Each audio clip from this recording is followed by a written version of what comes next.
왜 우리가 부자를 부러워하는 줄 아세요? 이재용 회장 지금 점심시간인데 뭐 먹을 것 같아? 이재용 회장 밥 10끼 먹을 것 같아 오늘? 아니죠. 이재용 회장도 오늘 밥 3끼 먹어요. 똑같아요 우리랑. 근데 왜 우리는 부러워하죠? 그분이 갖고 있는 가능성 때문입니다.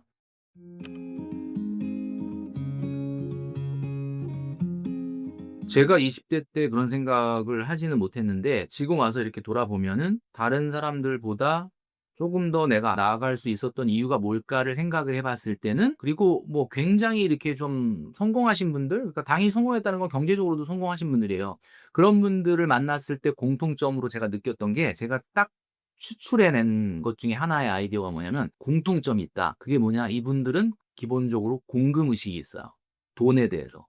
그 공금의식이 뭐냐? 제가 뭐 유튜브에서도 되게 많이 얘기한 내용인데, 공금의식이라는 건 내 소득을 공금으로 생각을 하는 거예요. 그게 어떻게 공금이지? 내 돈인데? 이렇게 생각하죠. 근데 저는 어떻게 생각했냐면, 이게 내가 소득이라는 게 평생 무한대로 주어지는 게 아니잖아요. 어느 순간까지 유한한 거잖아요. 그럼 이 돈이라는 거는 나한테만 주어진 돈이 아니라 5년 후에나 10년 후에나 20년 후에나 같이 쓰도록 되어 있는 돈이죠. 그럼 그 돈 관리만 내가 지금 맡아서 할 뿐인 거죠. 사실은 공금인 거예요. 그분 성공한, 경제적으로 성공한 분들, 이렇게 좀 리더가 될 만한 분들의 공통점이 뭐였냐라고 제가 만나본 사람, 직간접적으로 대화를 하면서 느꼈던 거, 이런 걸 봤을 때 가장 중요한 거는 경영자적인 마인드가 있다. 간단하게 예를 들면 이런 거예요. 저는 20대 때부터 통장을 거의 매일 찍어봤거든요. 제가 한번 뭐 어딘가에서 얘기한 적이 있었는데, 정용진 회장하고 입사 동기인데 정용진 회장이 평사원으로 입사를 한 거예요. 저는 155만 원 월급을 재형저축 얼마 떼고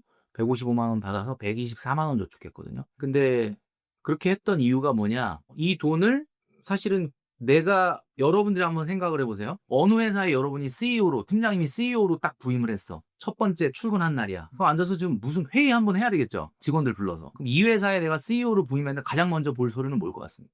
일단 재무팀 부르겠죠. 그래서 우리 회사는 도대체 얼마를 벌고 얼마를 쓰고 얼마를 남기느냐. 그 남긴 돈은 주주 거예요. 그죠? 그럼 이게 CEO는 결국 주주의 이익을 극대화하기 위해서 존재하는 사람 아닙니까? 그럼 그 주주들, 그러니까 매출을 늘리든 아니면 비용을 효율적으로 줄이든 아니면 새로운 사업을 확장을 하든 결국 순이익을 늘려야 주주들한테 돌려줄 게 생기는 거고, 그게 CEO의 임무예요. 그죠? 그러면 내가 나라고 하는 개인한테 부임한 CEO라고 생각해봐. 그럼 나는 도대체 돈을 얼마를 벌고 얼마를 써서 얼마를 남기느냐. 남긴다라는 게 주주들한테 준다 그랬죠. 그 주주가 누구예요? 미래의 나죠. 이런 개념을 갖고 있거든요. 그러니까 결국은 돈이라는 거를, 우리가 회사 가서는 딱 재무팀, 경리팀 이런 분들은 이 돈을 딱 놓고 봤을 때 이 돈은 지금 올해 쓰면 되는 돈, 안 쓰면 안 되는 돈, 여기다는 써도 여기다는 쓰면 안 되는 돈, 이런 거 다 있잖아요. 치킨집 사장님도 경영적 마인드가 있는 사람과 없는 사람의 차이는 뭐냐? 아니 뭐 치킨집이야 그거 뭐 다 내 건데 뭐 무슨 장부를 왜 쓰냐, 회계를 왜 하냐, 통장 관리를 왜 하냐, 돈이 있으면 가져오고 돈 없으면 꼬라박으면 되지, 이렇게 생각을 하면 그 치킨집은 머지않아서 어려워집니다. 왜 어려워지느냐? 장사가 안 되면 왜 어려운지, 뭐가 문제인지를 몰라요. 그런데 투자자가 있는 치킨집은 장부를 써야 됩니다. 왜냐면 투자한 분들한테 지금 얼마를 팔고 얼마를 남기고 이런 걸, 얼마의 비용을 썼는지를 보여줘야 되기 때문에. 그걸 쓰다 보면은 우리가 지금 A세트가 많이 나가다가 B세트가 많이 나오고 A세트가 왜 줄었을까? 뭐 예를 들면 이 숫자가 주는 어떤 나한테 사인이 있거든요. 그러니까 경영적 마인드라는 거는 이 숫자를 허투루 관리하지 않는 거죠. 내 월급 그 200, 300밖에 안 되는 것 같고 뭐 관리할 게 뭐 있냐가 아니라 200, 300밖에 안 되니까 관리를 해야죠. 1억 모으기가 중요하다라는 건 대한민국에 모르는 사람이 없어요. 첫 번째 직장 생활을 시작을 하고 얼마나 빨리 내 손으로 1억을 만들어 봤느냐, 모아 봤느냐가 대단히 중요하다라고 제가 거의 10년 넘게 떠들고 있습니다. 근데 중요한 거는 1억을 250을 받는 사람들은, 내가 250을 받는데 어떻게 1억을 모으냐. 250을 버니까 1억을 모아야죠. 1000만 원 받는 사람은 1억 모으라는 얘기 안 해. 그래도 그냥 돈이 모일 거야 아마. 근데 250이니까 어떻게든 빨리, 물론 4년 5년 안에는 안 되겠지. 그러나 어쨌든 그 벽을 본인이 뛰어넘어야 본인이 한 단계 성장을 하는 거거든요. 그래서 이 경영적 마인드라는 건 제가 이 머니 트레이닝 스쿨에서 여러분들에게 훈련시키려고 하는 가장 중요한 핵심 철학 중에 하나입니다.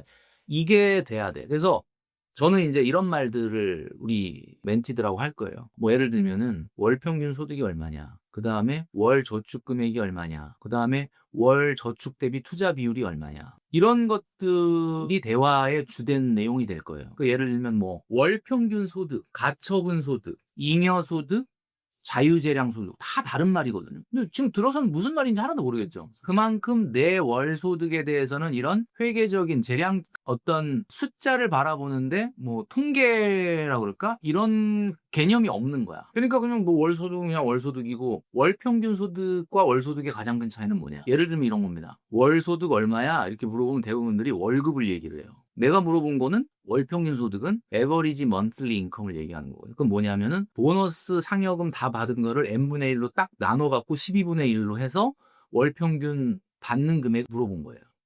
그런 개념이 있어야 되거든요. 그다음에 예를 들면은 전체 지출 중에 계절 지출의 비율이 얼마냐? 쉽게 대답 못 하겠죠. 그죠? 그게 관리를 안 하고 있다는 뜻이죠. 그러니까 계절 지출의 비율이 내 전체 지출의 몇 퍼센트를 차지해야 되냐? 8.33%가 돼야 됩니다. 왜 그러느냐? 왜 그렇게까지 해야 돼? 그렇게 해야만 여러분이 불필요한 실수를 안 한다. 그래서 제가 왜 8.33%라고 했느냐? 우리가 월 평균 소득이 12달로 들어온다라고 한번 가정을 해보면 12분의 1로 들어온다고 생각을 하면 그 월 평균 소득의 100%만큼만 계절 지출로 써야 돼요. 이게 왜 그러냐면은 그렇게 하지 않으면 여러분들은 반드시 원하는 저축과 투자를 이어가기가 어렵게 됩니다.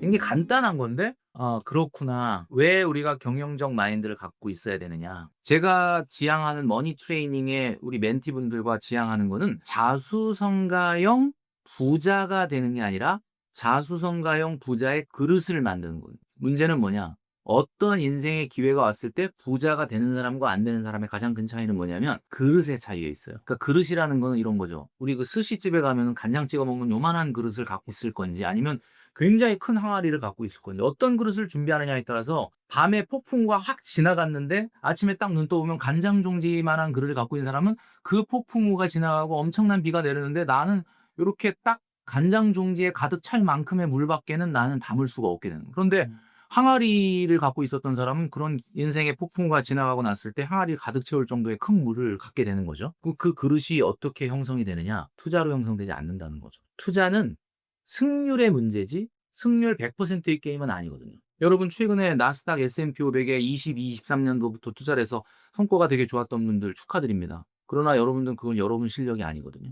아마 분명히 모르긴 몰라도 계속 투자 시장에 머물러 있다라고 하면 여러분들은 엄청나게 큰 손실을 입을 날이 있을 수도 있어요. 그러니까 그 게임으로 결판 나는 게임이 아니다, 우리 인생에. 그래서 중요한 거는 어떻게 하면 효율적으로 투자할 거냐라고 하는 것이 우리 수업의 4분의 1을 차지할 정도로 되게 중요한 카테고리임은 분명하지만 그게 전부는 아니다. 오히려 그게 전부라고 믿는 생각이 가장 위험한 생각이에요. 아까 제가 말씀드린 것처럼 그러니까 100%는 없으니까 확률을 높이려고 하는 거 아니냐. 물론 뭐 맞아요. 그런데 확률을 높인다라는 것이 우리가 쏟는 에너지만큼 그것이 효율적일 거냐? 저는 그렇지 않을 가능성이 많다고 생각을 해요. 그래서 투자는 절대로 인스턴틀리 대응으로 되는 것이 아니고 조금 롱텀한 체계적인 대응이 돼야만 우리가 돈을 잃지 않게 되고 돈을 잃지 않게 되면 결국 돈을 벌 수 있는 기회는 옵니다. 그래서 제일 중요한 것은 이제 돈을 잃지 않는 게 가장 중요한 거니까. 그래서 뭐 추구하는 바는 이제 그렇다라고 말씀드리고 싶어요. 잘 쓴다라는 거는 이제 제가 그 순서를 잘 벌고 잘 쓰고 잘 모으고로 안 하고 잘 벌고 잘 모으고를 먼저 했잖아요. 잘 모으고가 잘 쓰고보다 먼저 있었냐면 제가 그 잘 모으고를 영어 약자로 radical savings라고 이름 붙인 이유가 뭐냐면 많이 저축을 하는 사람 급진적으로 이거 너무 무리인데 저는 항상 그렇게 저축을 했어요. 그러니까 내가 생각한 것보다 내 능력보다 훨씬 더 과도한 저축을 했다고요. 왜? 그게 돼야 잘 쓰게 돼요. 이게 왜 그러냐면은 정말 80% 저축이라는 건 진짜 힘든 거거든요. 물론 그때는 스마트폰도 인터넷도 배달도 택배도 홈쇼핑 모바일 쇼핑도 없던 시절이니까 가능한 거 아니냐. 그런 게 없어도 그렇게 저축하는 사람 없었어요. 근데 제가 왜 80% 했느냐. 그 80%를 한 것 때문에 제가 잘 쓰게 된 거니까. 쓸 돈이 없잖아요. 쓸 돈이 없으면 어떻게 되죠? 뭔가 한번 쓸 때 생각을 하죠. 이거 진짜 써야 되냐 말아야 되냐. 근데 돈이 많으면 어때요? 그냥 사. 그냥 써. 이렇게 되는 거잖아요. 근데 이제 월급이 오른대. 직급에 관계없이 월급이 왕창 오른대. 그래서 한 50만 원이 더 나온대. 그 소문이 벌써 파다하게 퍼지면 회사에는 담배 피는데 맨날 그 얘기만 하고 있는 거야. 저는 무슨 생각을 했냐면 50만 원 갖고 뭐 할까? 일단 50만 원도 80%는 저축해야 되겠다. 그래서 그냥 바로 신한은행을 갔어. 나오지도 않았는데 월급이. 신한은행 선능력 지점. 지금도 그 지점이 지금도 있어요. 가서 일단 정기적금 하나 더 때렸어요. 때리고 나왔어. 그리고 난 무슨 생각했냐. 에이, 그거 뭐 만약에 월급 올랐는데 또 80%를 적금을 넣어도 만약에 내가 못 지켜도 이거 적금을 설사 하다가 중간에 깨도 뭐 손해는 아니지 않나 이런 생각으로 한 거예요. 그런데 막상 월급이 오르고 생활비를 써보니까 돌아가더라고. 그러니까 잘 모으고가 먼저 돼야 되는 거는 이유는 잘 쓰고는 우리가 이렇게 생각하잖아요. 뭐 갖고 싶은데 쓰지 말자, 아끼자. 이걸 마음으로 되는 게 아니라 구조적으로 내가 쓸 돈이 타이트해져야 돼요. 물론 뭐 그것만으로 되지는 않겠지만 그게 대단히 도움이 된다.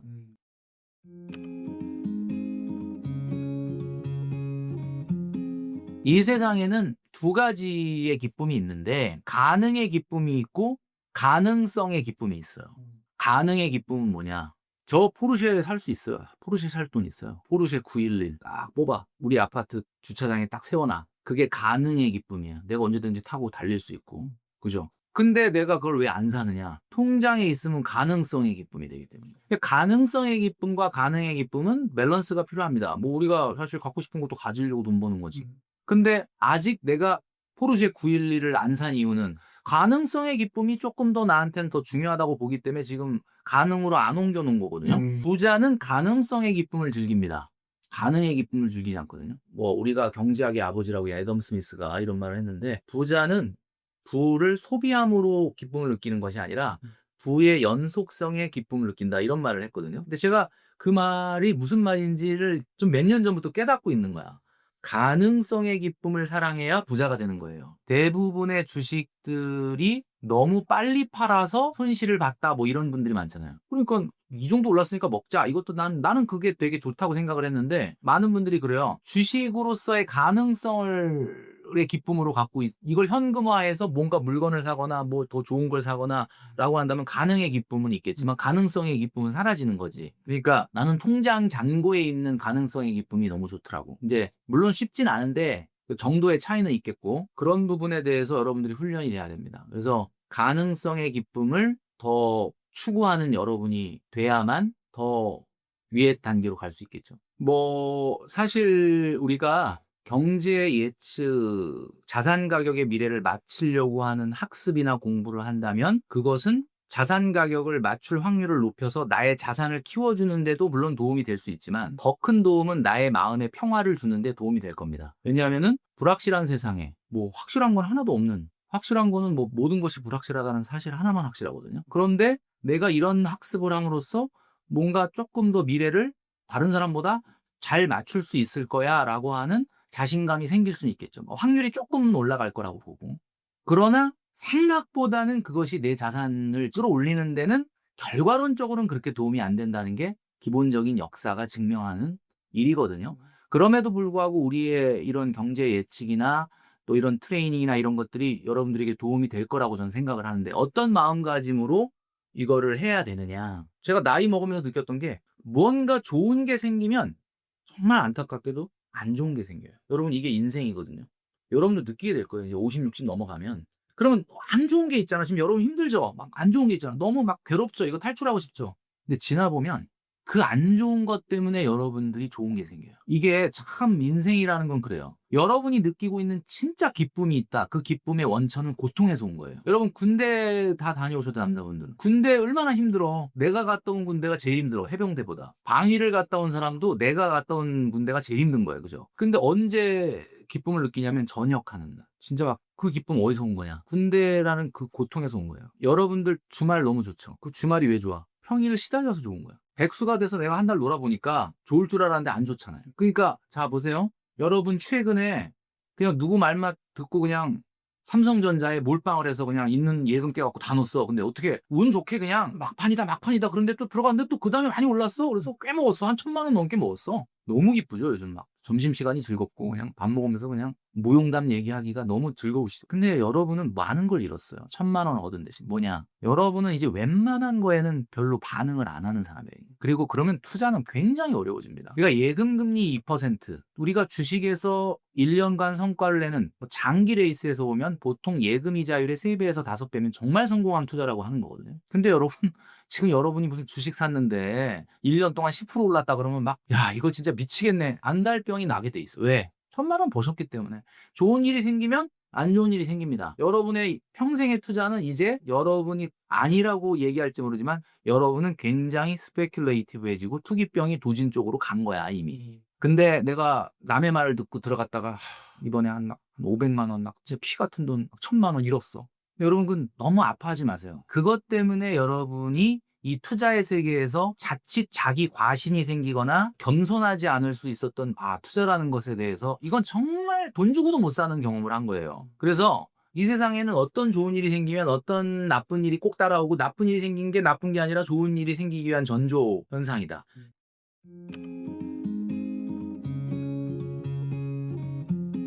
내 진짜 목표가 뭔지를 나는 어디서 있고 나는 어디를 지향하느냐 이걸 알아야 항해를 할 거 아니에요. 누구나 항구에 도달하고 싶어요. 그러나 출항을 한 적이 없어. 출항을 해야 뭐 원하는 데 갈 거 아니야. 그러니까 목표를 얘기할 때 사람마다 다 달라요. 부자 그러면 일반적으로 사회초년생들은 한 30억만 있으면 진짜 나는 정말 뭐 이런 생각하잖아. 그렇게 생각했는데 지금 이렇게 생각해 보니까 지금 제가 목표했던 것보다 몇 배 이상 있어요. 근데 은퇴?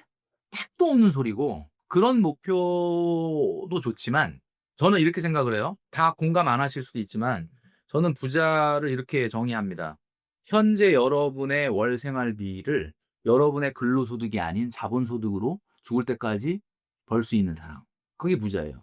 그러니까 명확한 목표죠. 그러니까 한마디로 얘기하면은 그렇게 따지면 부자의 개념은 굉장히 좀 현실적으로 좀 다가올 수 있어요. 여러분이 지금 한 달에 쓰는 생활비 얼마예요? 뭐 300이에요? 500이에요? 자, 좋다. 500. 그 500을 어디서 조달하고 있어요? 근로소득으로 조달하고 있죠? 근로소득이라는 건 여러분을 성장시키고 여러분이 살아있는 의미이기도 하고 여러분이 이 사회에 기여하고 있다는 증거이고 너무 좋은 거지만 사람은 피곤해. 그래서 이걸 하고 싶지가 않은 거예요. 때로는 쉬고 싶고 그죠? 근데 여러분 그 근로소득이 사라지면 여러분이 매달 쓰는 300만 원, 500만 원 조달할 수 있습니까? 못하죠. 그래서 여러분이 힘든 거예요. 근데 조달할 수 있지만 사회 참여 때문에 나왔다. 그 사람 힘들 것 같아? 안 힘들 것 같아? 그 사람 안 힘들어요. 그럼 CEO들은 왜 그렇게 돈이 많은데 왜 자꾸 회사 나오냐? 야, 회사 나와야 밑에 사람들한테 지시도 하고 그 사람은 돈 벌려고 나온 게 아니잖아요. 그러니까 그 사람은 행복한 거고 나는 왜 피곤해? 내가 이거 안 벌면 내 생활이 안 되니까 피곤한 거야. 그러니까 정말 중요한 거는 여러분이 한 달에 쓰는 그 생활비 여러분이 근로소득이 아닌 자본소득으로 감당할 수 있는 그날이 오면 그냥 여러분은 부자가 되는 거예요. 목표는 되게 명확하죠. 근데 솔직히 여러분이 막 수천만 원 쓰는 건 아닐 거 아니야. 난 욕심 없어요. 그냥 한 달에 한 500만 원만 쓰면 해피하게 잘 생활할 수 있어. 그럼 500만 원이 내가 근로소득이 중단되더라도 자본소득만으로도 시스템적으로 나오게끔만 하면은 여러분들은 부자가 된 거예요. 뭐 100억, 200억? 물론 뭐 100억, 200억 있으면 좋겠지. 근데 꼭 그렇게 약간 어떻게 보면 지금 상태로는 허황된 꿈을 바라보고 가는 게 맞겠어요? 아니면 명확한 어떻게 보면 경영적 마인드를 가지고 내가 은퇴 전까지 지금의 생활 수준을 근로소득이 아닌 자본소득에 의존해서 생활할 수 있게 하는 목표를 가져가겠다라는 분명한 지향점을 갖고 항해를 하면은 생각보다 가까워질 수 있다는 거지. 근데 이걸 버리고 빨리 그냥 50억, 100억 빨리 갖고 싶다 이러면 이거는 그냥 플로팅이야. 그냥 표류야, 표류. 이거는 항해가 아니야. 뭐 파도가 쳐줘서 그쪽으로 날 항구 쪽으로 몰아주는 사람이야. 뭐 기분 좋게 로또가 맞았다든지 뭐가 일이 잘 풀려가지고 그런 사람 되겠지만 그거는 내 의지대로 된 게 아니잖아요. 그러니까 우리는 항해를 하려고 하는 겁니다. 그래서 여러분 두 가지의 마인드를 갖고 오세요. 첫 번째, 나는 무엇을 지향하느냐. 부자 기준을 설정해 줬습니다. 여러분들은 언젠가 근로소득이 없어지더라도 자본소득으로 지금의 생활비를 조달할 수 있는 자유인이 되는 거예요. 그 자유인이 되기 위한 목표의 항해를 시작하는 거고 또 하나는 제가 말씀드렸던 것처럼 투자의 세계에서는 영원한 승자도 영원한 패자도 없다. 지금 좀 잘 된다고 뭐 어깨 으시댈 필요 없고 지금 좀 안 된다고 해서 기죽을 필요가 없다. 가장 중요한 거는 우리가 얘기하는 잘 벌고 잘 모으고 잘 쓰고 잘 불리고의 이 머니 트레이닝을 통해서 여러분의 그릇이 단단해진다 그러면 인생이 언젠가 이 마라톤과 같이 긴 인생에서 폭풍우가 치고 나면 여러분들의 그릇에 여러분들이 충분히 사용할 물이 남아있게 될 겁니다. 그러니까 이 짧은 호흡으로 레이스를 할 생각을 말고 긴 호흡으로 할 생각을 하셔라. 이렇게 말씀드리고 싶어요.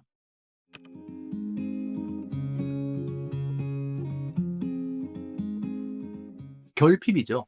집이 가난하고 부모님이 어렵고 그다음에 이제 뭐 저는 막내 아들이니까 누나들이 나이 차이가 저랑 뭐 거의 8살, 14살 이렇게 차요. 집에 희망이 없잖아. 부모님이 가난하시니까. 이 상태로 가면 우리는 희망이 없구나. 뭐 옛날 분들은 다 어느 집이나 그랬어. 그런 걸 보고 자랐기 때문에 어떤 결핍이 있고 그러니까 좀 더 안정돼야 되겠다라는 생각을 갖게 된 거예요. 삶이라는 거는 부잣집에 태어나나 가난한 집에 태어나나 현실은 지금 만만치 않습니다. 여러분도 다 아시겠지만. 그러면 어떻게 해야 되느냐? 결국은 뭐 어떤 그런 결핍이라고 하는 부분이 저한테는 그러니까 결핍이라는 건 안 좋은 거였죠. 우리 집에 부모님이 조금 가난했다는 거는 우리한테는 안 좋고 우리 인생에 어떻게 보면 고통이죠. 근데 그 고통이 지금 우리 누님 둘하고 저를 다 이렇게 부자로 살게 만들어 준 거예요. 왜? 삶에 대한 태도가 바뀌기 때문에. 물론 뭐 부유하게 산 분들이 그러면 다 어려워진다 그런 뜻은 아니지만 제가 봤을 때는 그런 게 있었어요. 그럼 여러분들은 어떠세요? 여러분들은 가능성을 추구하고 싶으세요? 가능을 추구하고 싶으세요? 가능을 추구하세요. 가능 추구하면 가능성은 계속 줄어듭니다. 그런데 중요한 거는 가능이라고 하는 것이 여러분들을 행복하게 해주느냐, 진짜. 뭘 사서 너무 기쁘죠. 뭐 저도 그걸 압니다. 뭐 갖고 싶은 거 저도 없진 않아요. 여러분 가능도 그래서 밸런스가 필요한 거예요. 그러니까 뭐 갖고 싶은 거 가져야 되겠지만 중요한 건 가능성에 더 투자하는 여러분이 됐으면 좋겠다라는 생각을 갖고 싶고 그 가능성은 여러분으로 하여금 여러분을 자유롭게 만듭니다. 왜 우리가 부자를 부러워하는 줄 아세요? 이재용 회장 지금 점심시간인데 뭐 먹을 것 같아? 이재용 회장 밥 10끼 먹을 것 같아요, 오늘? 아니죠. 이재용 회장도 오늘 밥 3끼 먹어요. 똑같아요, 우리랑. 근데 왜 우리는 부러워하죠? 그분이 갖고 있는 가능성 때문입니다. 그분은 람보르기니를 타지 않죠. 롤스로이스를 타지 않죠. 그러나 언제든지 살 수 있잖아. 그 가능성이 그 사람을 행복하게 하는 거죠. 그러니까 무슨 얘기냐? 인생은 우리가 그토록 갖고 싶은 거지만 사실을 가지면 안 돼요. 그래서 갖고 싶은 것을 만들지 말고 가질 수 있지만 안 하는 거야가 돼야 되는 거예요. 그래서 진짜 부자는 그런 사람이에요. 우리가 인생에서 가장 행복을 느낄 때가 자유로워지는 거야.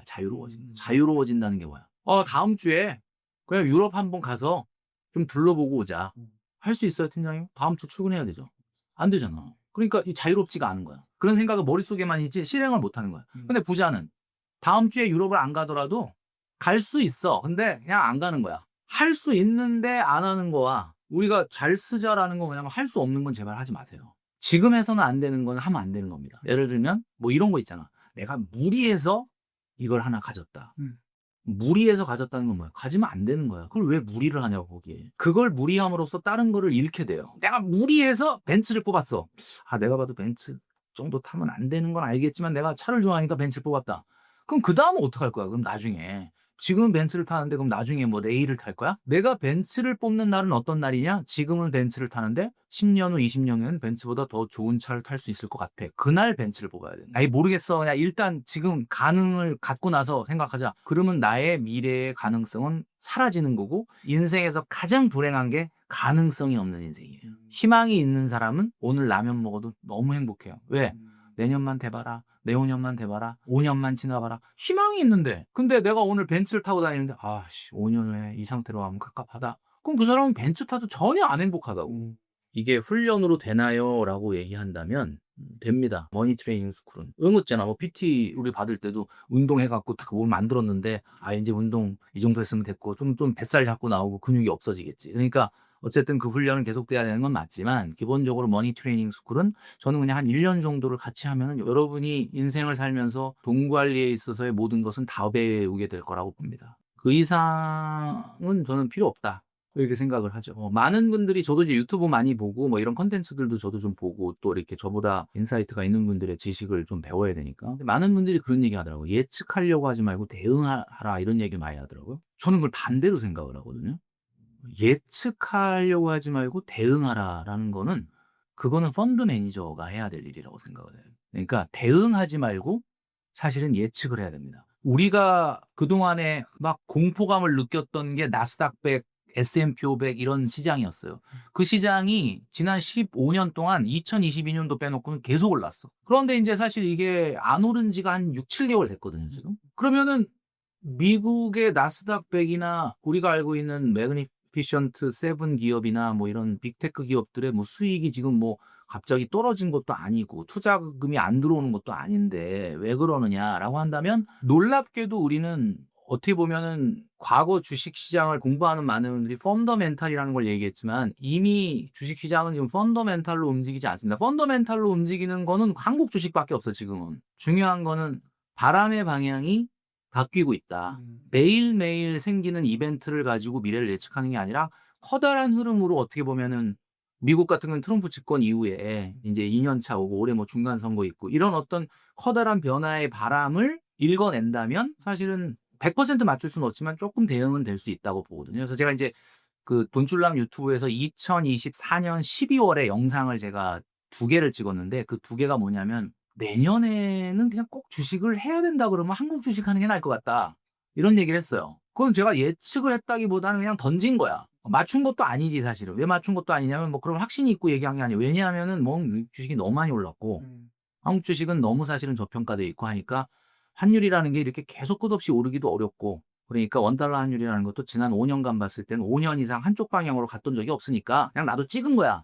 내년에 한다 그러면 그냥 한국 주식을 하라고. 근데 어떻게 딱 그거가 되고 나서 25년 들어오면서 한국 주식이 좋아졌어요. 오늘 뭐 약간 뒷걸음질 치다 맞췄네. 약간 이렇게 됐는데 근데 그거는 제가 매일 생기는 어떤 이벤트를 보고 얘기한 게 아니라 우리 멘티들하고 이제 매일 하게 될 거지만 경제지표 10가지를 매일 적으면서 띵킹하는 미션이 있거든요. 서서히 이제 어떻게 보면 금리 인하가 끝나간다. 금리 인하가 끝나가고 금리 바로 인상을 할지는 모르겠지만 통화정책 예측이라는 거는 하면 안 됩니다. 제가 봤을 때 그냥 아예 하면 안 돼, 이거는. 왜 그러냐면은 그달 나오는 뭐 여러분들 이제 공부를 같이 하시겠지만 뭐 예를 들면 고용이나 또는 물가나 이런 걸 보고 연준이나 우리나라 한국은행도 판단을 하는 거라 이거를 무슨 뭐 3개월, 6개월 후에 뭐 올해 뭐 1%는 금리를 인하할 거고 뭐 이런 얘기를 하기는 되게 어려워요. 근데 어쨌든 서서히 금리 인하가 끝나가는 것 같고 그리고 그렇게 된다 그러면은 이제 미국장은 좀 아무래도 이제 성장을 그동안 또 많이 했기도 했고 좀 힘이 좀 빠질 수도 있겠다 이런 어떤 나름대로 어렴풋한 예측은 가능했던 거죠. 근데 물론 이게 또 항상 맞는 건 아니지만 이렇게 조금 약간 최소한 반기 내지는 1년 정도를 보는 예측으로 내가 투자 대응을 해야지 예를 들면 데이 트레이딩을 하는 사람이 아니잖아요. 우리 트레이딩을 하는 게 아니기 때문에 그런 것들을 좀 더 보면서 하자라고 말씀드리고 싶은 거고 지금 아파트 내 집 마련하겠다라고 하는 젊은이들이 지금 별로 없잖아요. 근데 사실 주식의 저변이 지금도 많이 넓어졌지만 웬만해 갖고는 줄어들기가 어려운 게 이미 너무 도파민 터지는 시장을 경험을 했고 그다음에 장이 혹시 안 좋더라도 저가 매수가 들어올 수 있는 하나의 요인이 될 거예요. 왜냐면은 옛날 같으면 장이 무너지면 그냥 무너졌어 그냥. 근데 요즘은 이때가 또 찬스다 그러고 또 사실은 새로운 유입이 들어올 수도 있잖아요. 왜냐? 내 집을 사기가 어려워졌어. 지금 여러 가지 이런 것들이. 그렇다면은 이렇게 비싸진 집을 갑자기 막 한 반값에 할인하거나 이러지 않는다면 우리 젊은이들이 그냥 당장 내 집 마련하기는 쉽지 않은 상황인 거죠. 그렇다면 주식시장은 어차피 집도 못 살 건데 내가 자산을 어디서 불리냐. 그럼 뭐 투자를 할 수밖에 없는 환경인 거는 분명해요. 그래서 투자를 너무 과몰입하는 것도 문제지만 아예 방치를 하는 것도 문제다. 그러니까 투자로 저축을 해야 되는 시대인 거는 분명하다. 물론 뭐 비율은 좀 조정을 해야 되겠지만. 그래서 관심을 더 가져라. 근데 그 관심이 시간과 에너지를 쓰는 관심이 되면 안 된다. 시간과 에너지를 쓰는 건 데이 트레이더들이나 하는 일이고 수천억을 굴리는 사람, 수백억 굴리는 사람 그렇게 뭐 해야 될 수가 있겠죠. 그렇지만 여러분들은 다르다. 그러니까 중요한 거는 관심을 갖는다는 게 시간과 에너지를 그만큼 쓰라는 뜻이 아니고 스마트하게 시스터매틱하게 대응을 하는 체계를 만들어라. 그게 이제 우리가 머니 트레이닝에서 같이 갖춰 나갈 내용이다 이렇게 말씀드릴 수 있는 거죠. 저는 뭐 대응하지 말고 예측을 하고 그 포지션대로 하시면 돼요. 대신 다만 아까 얘기했던 것처럼 타석에 들어서서 직구만 노리고 서 있으면 삼진당하는 거지. 아무리 직구를 페스티벌을 노리고 있더라도 만약에 변하고 들어오면 어떤 스윙을 해야 되겠다라는 시뮬레이션을 하고 있어야지 그냥 페스티벌만 노리고 앉아 있으면은 운 좋게 페스티벌이 들어오면은 맞출 수 있지만 변하고 들어오면 그냥 허무하게 삼진을 먹을 수가 있으니까 상승과 하락에 동시에 대비할 수 있는 시스템을 갖춰야 된다. 그게 뭐겠어요? 몰빵을 하면 안 된다는 거고 만약에 예를 들어서 상승에 베팅을 했는데 하락이 나왔다. 그랬을 땐 어떻게 해야 되느냐? 내가 언제까지 투자할 수 있지? 라고 생각을 시뮬레이션을 하고 있어야 그러면 하락이 나왔지만 사겠다. 이게 되는데 상승에 베팅했는데 하락 나온다 그러면은 대응을 못하고 하고 그냥 이렇게 있어 버릴 수가 있잖아요. 그게 이제 시스테매틱한 인베스트먼트라는 게 그런 거를 얘기하는 거죠. 그래서 기본적으로 투자는 절대 누구도 어떤 사람도 정확하게 맞출 수 없다라는 겸손한 마음으로 대응을 해야 되는 거고, 그리고 이제 예측하시는 분들은 그 실패가 나왔을 때 왜 또 이게 우리가 틀렸는지를 막 분석을 해. 근데 나는 좀 시간이 아까워요. 그냥 현업에 본인의 일에 에너지를 써라. 저는 이렇게 말씀드리고 싶습니다.